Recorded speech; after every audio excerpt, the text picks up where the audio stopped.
굉장히 도발적이다. 한미 군사훈련이 굉장히 도발적이다. 이 부분은 많은 분들이 이거 북한 입장을 대변하는 거 아니냐 이런 얘기까지 나왔거든요. 이게 도대체 우리 정부와 좀 교감이 있었던 말이라고는 할 수 없겠죠? 그러니까 저 도발적이라는 단어까지 교감을 하지는 않았을 예. 거예요. 네. 근데 이제 저 사전에 이제 트럼프 대통령이 정상회담 전하고 뭐 후하고 우리 저 대통령하고 통화를 했다라는 얘기가 있고 사전에 교감이 있었다는 얘기를 하는데 저 도발적이다, 프로보커티브 저 단어까지 교감을 하지는 않았을 거라고 생각을 합니다. 네. 저 단어가 왜 문제가 되는가 하면은 그동안 북한이 쭉 주장해 왔었던 주장, 뭐 이런 선전의 그 연장선에 있었기 때문인데요. 그러니까 한미 연습은 철저히 방어적이고 북한의 공격에 대비한 훈련이라는 게 한미 동맹을 지키는 근간 중에 하나였었는데 저거를 북한 주장처럼 도발적이다라고 해버리는 순간 네. 이 한미 동맹의 근간을 약간 흔드는 그런 게 아닌가 하는 놀라움이 이제 깔려 있는 거죠. 그런 점에서 외교안보 쪽을 이제 봐오던 사람들이 네. 굉장히 충격을 받고 놀랐었던 것도 바로 저 도발적이라는 거, 그 이 방어적 성격의 훈련을 갑자기 저렇게 좀 약간 매도하는 식의 표현이 들어갔었던 거에 대해서 굉장히 충격을 받은 것 같습니다. 예. 네, 강 소장님한테 좀 여쭤보겠는데 사실 동맹국 입장에서는 굉장히 중요한 이 훈련이었고 예. 우리 대한민국의 안보에 어떻게 보면 핵심적인 축 가운데 하나잖아요. 이 예. 한미 훈련이라는 게 예. 이걸 너무 이 가볍게 여기는 발언이 아니었냐 예. 이런 비판들도 나오고 있거든요. 예, 그러니까 북한의 이제 김일성, 김정일, 김정은 3대로 오면서 가장 중요한 대남 전략 목표는 미군 철수입니다. 그래서 이 미군 철수에 모든 포커스를 맞추고 있는데 사실 이제 북한 이번에 실무협상팀이 미국 측에다가 이런 주장을 한 것 같습니다. 한미 군사 훈련이라는 것은 이제 육해 공군의 입체 훈련이기 때문에 지금 북한의 낙후한 재래식 전력을 가지고는 미국의 한미연합군의 입체 전력 그 훈련을 방어할 능력이 없다. 네. 그러니까 우리는 공포스럽다. 이거를 설득을 잘한 것 같아요. 그러니까 네. 미국 입장에서 보게 되면 공포스러울 수도 있는 거죠. 그런데 문제는 뭐냐면 우리 한국 군대의 그 군인은 60만 명입니다. 근데 북한군은 120만 명이거든요. 예. 그러니까 재래식 전력이 현대화된 건 좋은데 북한은 그걸 많이 하기 위해서 120만, 그러니까 2배의 군대를 유지하고 있고 그들 역시 이제 상시적인 훈련을 하고 있는데 북한의 그런 막대한 병력과 그 재래식 전력과 그런 이제 훈련은 거론하지 않고 네. 북한의 주장만 그대로 이제 인식을 해가지고 그 말을 대변하는 것은 조금 약간 문제가 있다. 그러니까 이 트럼프 팀이 깊이가 없는 것 같아요. 그러니까 네. 이제 한미연합훈련이라는 게 어떤 의미가 있는 것이고 네. 이 한국의 방위라는 것은 단순히 북한만 그 염두에 두는 것이 아니라 중국과 러시아까지도 네. 겨냥하는 것이기 때문에 굉장히 중요한 라인이거든요. 네. 근데 이거를 쉽게 이렇게 포기한다 발언을 하게 되면 이거는 앞으로 이제 우리 안보에 상당한 문제가 생기지 않을까. 그런 그럼, 의혹이 예. 있습니다. 예. 두 가지만 지적하고 싶은데요.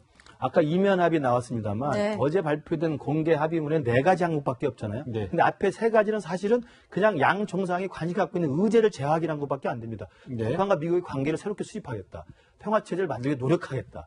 안전한 비핵화에서 노력하겠다. 수립, 추진, 노력 이 정도로 아주 의제만 제하기란 거고 네 번째가 이제 실행 가능한 것이 유해송환하겠다는 건데 네. 아마도 트럼프 대통령 어제도 기자회견에서 이야기했습니다. 유해송환을 받기로 했다. 그래서 뭘 얻어낸 것처럼 이야기합니다만 과거의 전례가 있습니다. 북한과 미국 사이 협상이 진행되면 유해송환을 가장 쉬운 카드로 해줬어요. 북한이. 근데 절대 공천해주지 않습니다. 네. 200만 달러, 300만 달러 비용을 다 받습니다. 그래서 유해송환을 트럼프가 선물로 생각하면 큰 착각이고요.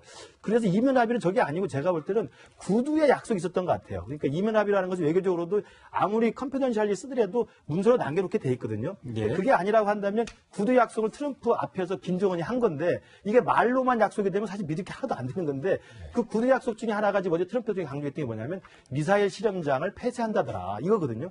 만약에 그걸 김정은이가 트럼프 앞에서 야 말로 미사일 시험장 곧 폐기할게 했으면 트럼프에서 그걸 선의로 받아들인 겁니다. 근데 미사일 시험장을 폐기한다고 칩시다. 미사일 시험장 폐기의 약속이라는 선물에 대해서 트럼프 대통령이 그 말로 한미연합을 중단하겠다를 선물을 줬다고 한다면 네. 이건 대등한 게임이 아니에요. 미사일 시험장 폐쇄한 것은 이미 화성 12형, 13형, 14형, 북극성 1, 2형을 다 실험을 해가지고 실제 탄두로 갖고 있는 상황에서 더 이상 안 하겠다는 것이지 그 비핵화하고는 아무 관련이 없는 거거든요. 네. 근데 그 선물을 받아 안고 김정은이한테 그 약속을 구두로 들었다는 이유로 한미연합훈련이라는 우리처럼 굉장히 중요한 안보적 이슈를 손쉽게 포기하겠다고 약속해버리면 제가 볼 때 트럼프로서는 게임에서 졌거나 아니면 지금 아까 강 소장 말대로 한반도 정세를 잘 무지하게 있거나 저는 그렇게 좀 의심이 들 수밖에 없어요. 그런 의견이 있을 수도 있는데 처음 만났으니까 앞으로 또 어떻게 핵화 부분에서 진행이 돼야 될지 좀 봐야 될 것 같은데 사실 트럼프 대통령은 지난 대선 때부터 이 주한미군 감축 그리고 비용 문제, 사업과 기지를 그대로 좀 보여줬던 상황이 있었는데요. 주한미군 감축 문제 이제 이게 굉장히 좀 언밸런스하다는 지적을 방금 김 교수님께서 주셨는데요. 그럼에도 불구하고 어제도 기자회견에서 계속 지금 여당에서도 이 문제는 굉장히 민감하게 얽혀있는 문제라고도 보는데 국민 정서하고도 얽혀있기 때문에 어제도 그 얘기했단 말입니다. 32,000의 주한미군 언젠간 데려오겠다. 그러니까는 트럼프 대통령의 머릿속에는 주한미군 감축, 철수 이게 머릿속에 들어있는 것 같아요. 기본적으로 아마 이제 트럼프 대통령은 선거 기간에도 그런 얘기 계속 했지 않습니까? 예. 그러면서 계속 연관돼서 얘기하는 건 돈 문제예요, 돈 문제. 돈 문제. 그러니까 트럼프 대통령이 계속 오늘도 지금 네. 워게임이라고 얘기하면서 뭐 얘기했으면 돈이 엄청나게 많이 들어간다. 이 얘기를 계속 하고 있는 거예요. 그러니까 트럼프 대통령 머리에는 돈만 있는 거죠. 그러니까 이게 국가적인 안보와 또는 뭐 한반도 정세 문제와 중국의 관계 이런 문제 여러 문제를 생각하는 게 아니라 네. 단순히 경제적으로 손해보는 일을 할 수 없다. 이게 기업가적 마인드로 계속 얘기하는 거 아니겠습니까?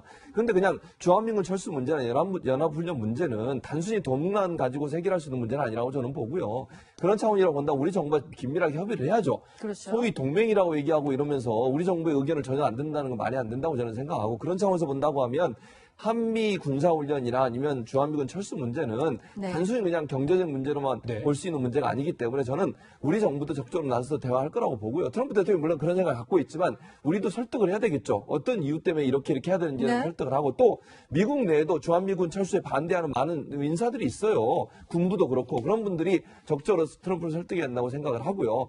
또 하나 이제 방위비 분담 문제가 지금 협상을 하고 네. 있거든요. 현재 내년도 방위비 분담 문제를 그 문제에 지렛대로 활용하려는 의도도 있다고 저는 봐요. 그러니까 트럼프 대통령이 이런 말을 계속 흘리면서 우리 정부에게 더 많은 돈, 그러니까 주한미군 주둔 비용을 더 많이 네. 지불해라 하는 실제적인 비용의 문제도 계속 푸시하기 위한 하나의 지렛대로 활용하려는 의도도 갖고 있다. 그렇기 때문에 네. 그냥 단순히 저 말 하나가 완벽하게 그러면 뭐 트럼프 대통령이 저런 생각 갖고 있을 수는 있지만 네. 그것이 뭐 얼마 되지 않은 시간 안에 주한미군 철수하거나 아니면 무슨 한미 군사훈련이 당장 그만두거나 이 문제는 좀 더 시간을 두고 지켜봐야 될 문제. 우리 정부가 다른 차원의 접근해서 협상을 할 가능성이 있다고 저는 봅니다.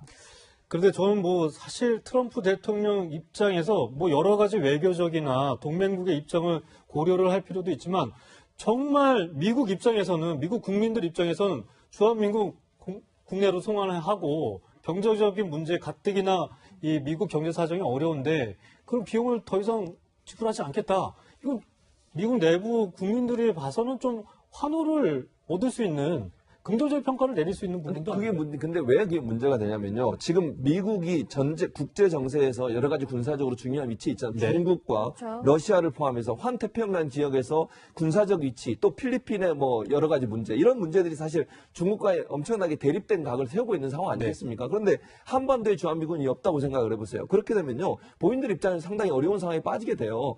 그러니까 우리가 일단 우리나라에서 주한미군이 주둔함으로써 중국과의 대치 국면에서 북한과 대치할 수 있는 아주 최전방에 우리나라가 있는 거 아니겠습니까? 그런 차원이라고 한다면 한반도의 지정학적 위치를 제대로 분석하고 판단했다고 하면 그렇게 쉽사리 얘기할 수 있는 문제는 아니죠. 그냥 네. 단순히 돈 문제가 아니라 이 태평양 지역이나 한반도 중심 지역에서 또는 필리핀까지 포함한 동남아 중심 지역에서 미국의 군사력을 더 강화시키고 미국이 어떤 패권을 갖기 위해서는 어쩔 수 없이 대한민국에 미군이 주둔해야 될 필요성이 있는 거예요. 그런 부분들을 전혀 고려하지 않고 단순히 돈 문제 때문에 빼가겠다 이렇게 얘기하는 것은 상당히 좀 뭐랄까 그 경제적 마인드, 비즈니스 마인드만 생각하는 게 아닌가 하는 생각이 듭니다. 그러니까 주한미군 문제를 트럼프 대통령이 돈 문제로 보는 건 분명합니다. 그러니까 네.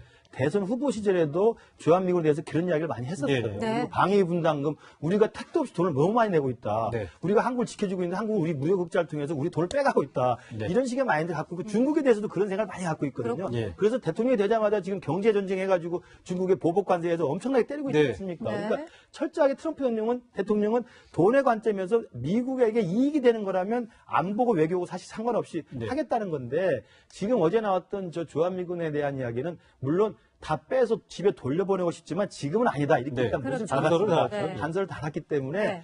머릿속에는 언젠가는 주한미군을 경제적 비용이 크기 때문에 빼내야 된다는 생각을 갖고 있지만 지금 한반도 위기 상황, 그다음에 미중 관계 전략적인 어떤 이해관계 이런 것도 생각했을 때는 지금은 상황이 아니라고 보고요. 특히 네. 우리 입장에서 당연히 주문해야 될 것은 저 주한미군이 빠지든 주한미군의 지위가 변경돼서 모자를 바꿔 쓰든 간에 가장 중요한 전제는 북한의 완전한 비핵화와 평화체제가 정착이 돼야 됩니다. 네. 예. 그래서 북한이 더 이상 남한을 군사적으로 예. 침범하거나 도발할 수 없는 상황을 만들어 놔야 주한미군지를 논의할 수 있는 것이지 지금 저렇게 불쑥 내붓기는 굉장히 위험한 상황이라고 볼 수 있죠. 지금 이렇게 뜨거운 논쟁이 일고 있는 것을 의식해서였을까요? 트럼프 대통령 굉장히 본인을 또 두둔하는 듯한 발언을 했습니다. 지금 논란이 일고 있는 것에 대해서 김 부장께 여쭐게요.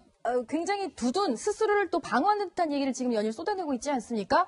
이제 비핵화 곧 이루어질 거다. 조금만 기다려다오. 난 시간이 없어서 다 못한 거지. 안 하겠다는 게 아니다. 이런 취지 아니겠습니까? 예. 설득력이 있을까요?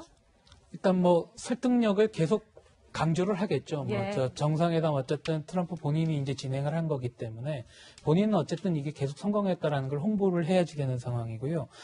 이게 이제 두 가지 측면으로 좀 볼 수 있을 것 같아요. 하나는 이제 외교가에서 흔히 하는 말로 외교는 문서로 말한다 뭐 이런 네. 얘기를 하거든요. 예.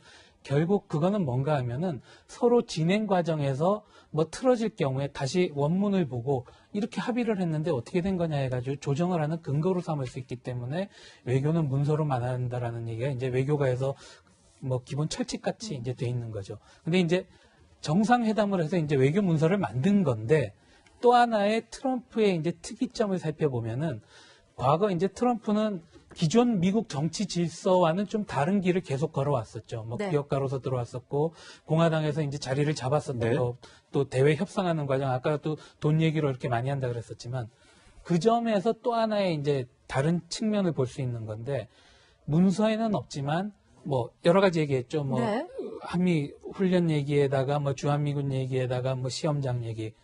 그 외에 북한하고 굉장히 많은 얘기를 했었다라는 거, 김정은하고 많이 얘기를 했다라는 게 갖고 있고, 트럼프의 추진력을 본인이 이제 좀 믿고 있는 것 같아요. 그래서 트럼프가 네. 앞으로 어떻게 전개를 할 거냐 하는 것은 김정은이 나하고 약속하고 나하고 구두로 얘기했었던 거를 어느 정도 신뢰성을 갖고 추진을 하느냐, 그걸 봐가면서 나도 이렇게 진행을 해주겠다. 그런 방식으로 이제 접근을 할 수 있는 거기 때문에 우리가 충분히 다는 몰라요. 그러니까 트럼프하고 김정은이 어디까지 얘기를 했는지를 모르지만 본인이 얘기했었던 거, 약속을 받았다고 생각하는 거, 그것을 김정은이 어느 정도 이행하는가를 네. 봐가면서 하나씩 단계를 진척시킬 때 앞으로 뭐 추가 협상도 가능하죠. 이게 한 가지로는 그런 생각이 들더라고요. 이 시점도 굉장히 고려를 잘할 사람이라는 생각이 네. 들었는데 트럼프한테 뭐 정상회담이 한 번으로 끝나는 건 아니고 시작 전부터 프로세스라는 얘기를 여러 번 했었죠.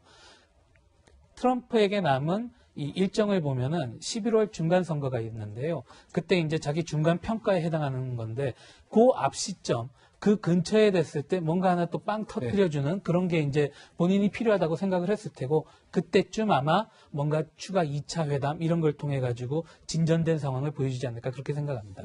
네, 알겠습니다.